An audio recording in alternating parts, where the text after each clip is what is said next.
വെറുതെ ആയി പോകരുത് എന്റെ മോന്റെ ജന്മം.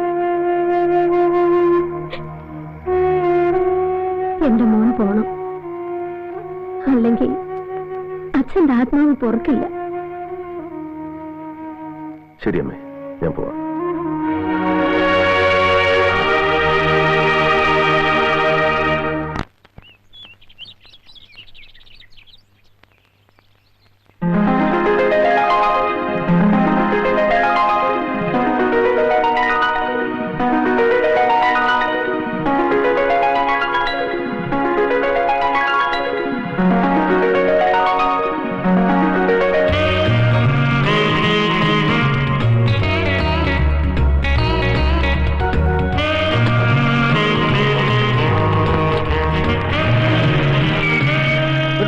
ഗുഡ് മോർണിംഗ് ഒന്നും പറയണ്ട. ഇപ്പൊ തന്നെ 25 മിനിറ്റ് ലേറ്റ് ആണ്. വണ്ടി എടുക്ക്. ആ, ഇങ്ങോട്ട് ഇറങ്ങണം. എന്താ നോക്കുന്നത്? പറഞ്ഞു മനസ്സിലായില്ലേ? ആഭ്യന്തരമന്ത്രിയുടെ പെങ്ങളാ. അതുകൊണ്ട് കോളേജിൽ പോയി ലേറ്റ് ആയതുകൊണ്ട് പിന്നെ വണ്ടിയും ലേറ്റാ. അതുകൊണ്ടാ. സ്ഥിരമായിട്ട് ഈ സാറാണോ തന്നെ കോളേജിൽ കൊണ്ട് വിടാറ്? അതെ. എനിക്ക് പോണം. തന്നോടല്ലേടോ പറഞ്ഞത് ഇങ്ങോട്ട് ഇറങ്ങാൻ. മന്ത്രിയുടെ പെങ്ങളെ കോളേജിൽ കൊണ്ടുവിടാനുള്ള നല്ല പോലീസ് ജീപ്പ്, അവളെ കോളേജിൽ കൊണ്ടാക്കാനുള്ളവനല്ല പോലീസുകാരൻ. മനസ്സിലായോ? മേലാൽ ഇത് ആവർത്തിച്ചാലുണ്ടല്ലോ.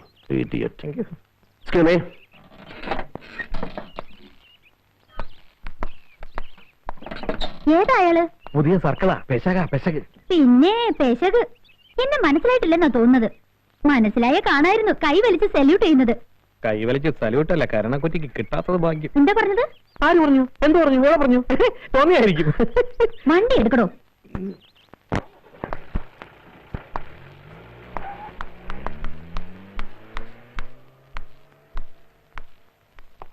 എന്താ അറിയോടോ?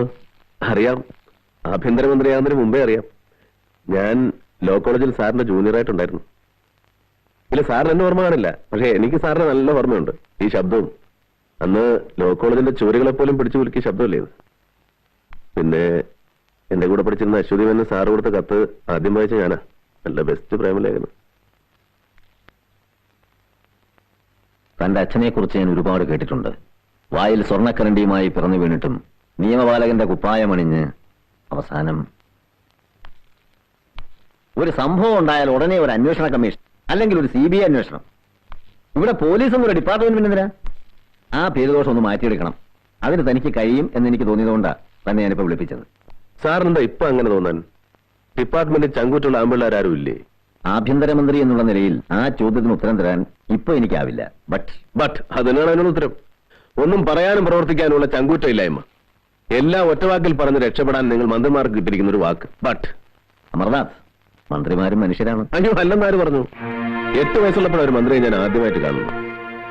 നക്സലൈറ്റുകളായ 3 കൊലക്കേസ് പ്രതികൾ എന്റെ അച്ഛനെ ജീവനോടെ ചുട്ടുകരിച്ചപ്പോൾ വികൃതമായ മൃതദേഹത്തിൽ റീത്ത് വെക്കാൻ വന്നത് ഒരു മന്ത്രിയാണ്. പിന്നെ കാണുന്നത് ഒരു സ്വാതന്ത്ര്യ ദിനത്തിൽ വെള്ളവസ്ത്രമെടുത്ത് നിൽക്കുന്ന എന്റെ അമ്മയുടെ കയ്യിലേക്ക് അച്ഛന്റെ മരണാനന്തര ബഹുമതിയും 5000 ഉലുവയും വെച്ചു കൊടുക്കുന്ന ഒരു മന്ത്രി.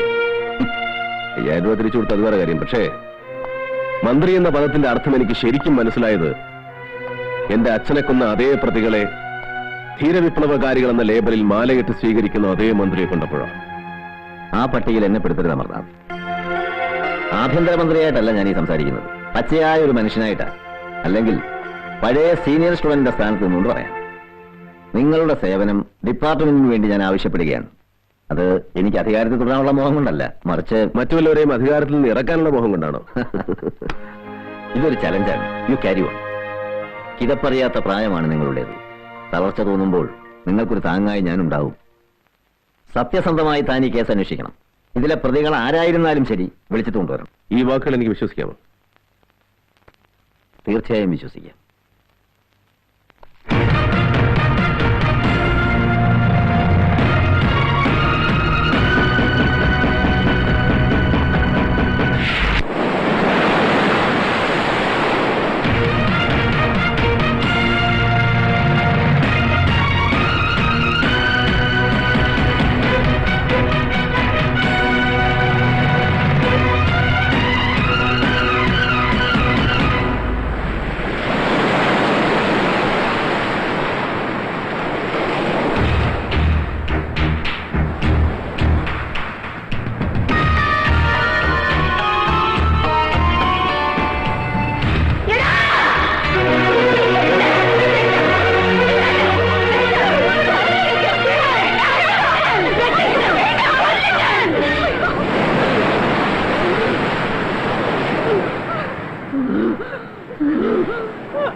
രണ്ടെണ്ണത്തിൽ ഒരുത്തനെ വെട്ടിക്കൊന്നത് എന്റെ മുന്നിൽ വെച്ച മറ്റവനെ കണ്ടിട്ട് ദിവസം 4 പിടിച്ചോണ്ട് പോയതാ പോലീസുകാര്.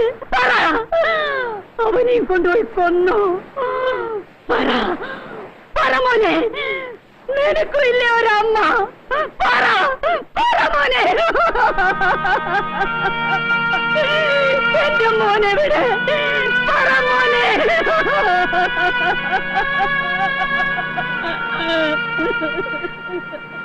ഈ ആയുധത്തെക്കാൾ മൂർച്ചയുണ്ടല്ലോ നിങ്ങളുടെ വാക്കുകൾ, ഈ കടലിലേക്കാൾ ആഴമുണ്ടല്ലോ നിങ്ങളുടെ മനസ്സുകൾ. മരിച്ചുപോയ മോനെ തിരിച്ചു തരാനാവില്ല, പക്ഷേ ജീവിച്ചിരിക്കുന്ന മകനെ അമ്മയുടെ കയ്യിൽ ഞാൻ തിരിച്ചേൽപ്പിക്കും. പക്ഷേ പറയണം, അവൻ കുറ്റവാളി അല്ലെന്ന്. പിന്നെ കുറ്റവാളി ആരെന്ന്? സ്വന്തം മകൻ കൺമുമ്പിൽ കിടന്ന് മരിക്കുന്നത് കണ്ടുവന്ന അമ്മയല്ലേ നിങ്ങൾ? പറയ്, ആരൊക്കെ ചേർന്നാണ് അവനെ? പറ.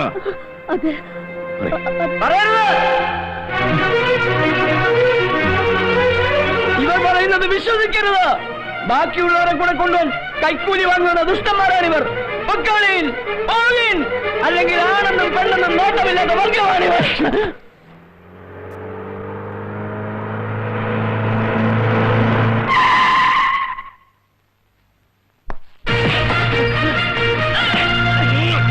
ഈ കേസിന്റെ പേരോടെ അത് എഴുതിയിട്ടില്ല സാർ. എഴുതിയിട്ടില്ലേ?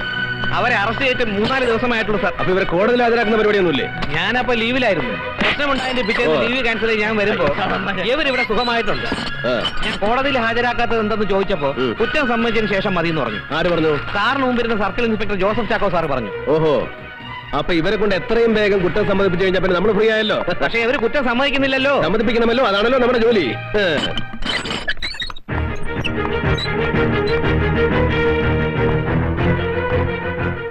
ആണാണെന്നും പെണ്ണാണെന്നും നോട്ടമില്ലാത്ത വർഗമാണ് പോലീസുകാരൻ തന്നോട് ആരാ പറഞ്ഞേ? അങ്ങനെ തല്ലരുത്, ഞങ്ങൾ ഒന്നിനില്ലാത്തവരോ സാറേ. പിന്നെ ഉള്ളവരാരാ? എല്ലാത്തിനും ഉണ്ടായിരുന്നവരാരാ? മാർത്തണ്ട, സ്വന്തം സഹോദരങ്ങളുടെയും കുടുംബാംഗങ്ങളുടെയും ശരീരം കൺമുമ്പിൽ കിടന്ന് വെന്ത് നീറുന്നത് കണ്ടിട്ടും അത് ചെയ്തവർക്കെതിരായിട്ട് ഒരു അക്ഷരം പോലും പറയാൻ നിന്റെ നാവ് പൊന്നുന്നില്ലെങ്കിൽ ആ നാവ് ഞാൻ പിഴുതറിയും. സാറ് കൂടെ ഞങ്ങൾ തല്ലരുത്. സ്വന്തം ഭാര്യയുടെ ശവശരീരം ഒന്ന് അടക്കം ചെയ്യാൻ പോലും കഴിയാത്തവരാണ് ഞാൻ. എനിക്കൊന്നും അറിയില്ല, ഒന്നും അറിയില്ല. ഒന്നും അറിയില്ലേ? എനിക്കറിയാം നിങ്ങൾക്ക് പലതും അറിയാവുന്ന. പറഞ്ഞില്ലെങ്കിൽ ദൈവത്തിന് പോലും നിങ്ങളെ രക്ഷിക്കാനാവില്ല. 12 വയസ്സ് പോലും തൊഴിലെടുക്കണ കയ്യ സാറേ ഇത്. കള്ളം പറഞ്ഞ കടലമ്മ പോലും പൊറുക്കൂല തരണ മനസ്സായത്. ഞങ്ങളുടെ മനസ്സിൽ ജാതി വിവാദം ഒന്നുമില്ല സാറേ. ഞങ്ങളുടെ മനസ്സുകളെ തമ്മിൽ പിരിച്ചു കളഞ്ഞു സാറേ, പിരിച്ചു കളഞ്ഞു. ഓമന കടപ്പുറം സ്വർഗായിരുന്നു. ഞങ്ങളുടെ കൊച്ചു സ്വർഗം, കൊച്ചു സ്വർഗം, കൊച്ചു സ്വർഗം, കൊച്ചു സ്വർഗം.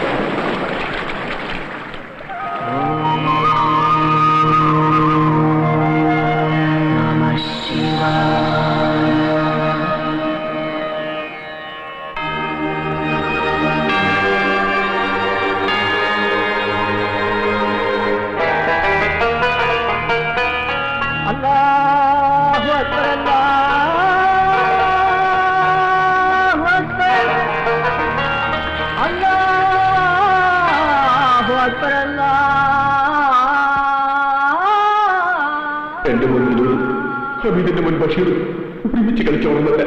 ബഷീറാണെങ്കിൽ ഉമ്മില്ലാത്ത കുട്ടി. അവർ തമ്മിൽ ചേർന്ന വികൃതി പലതും കാട്ടും.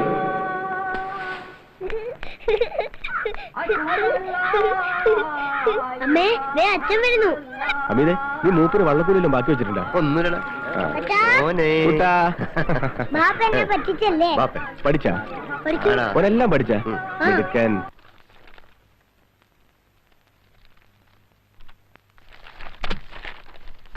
എടാ ബഷീറെ, ഒന്ന് കാണിച്ചു തരാം.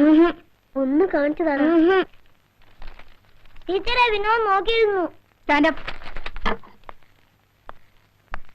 നിനക്കെന്താ ഹരിക്കാൻ അറിയില്ലേ?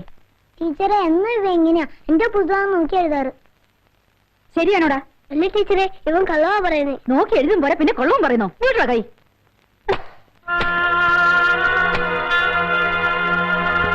അയ്യപ്പോ സ്വാമി ശരണം, അയ്യപ്പ ശരണം, നെയ്യഭിഷേകം, നെയ്യഭിഷേകം,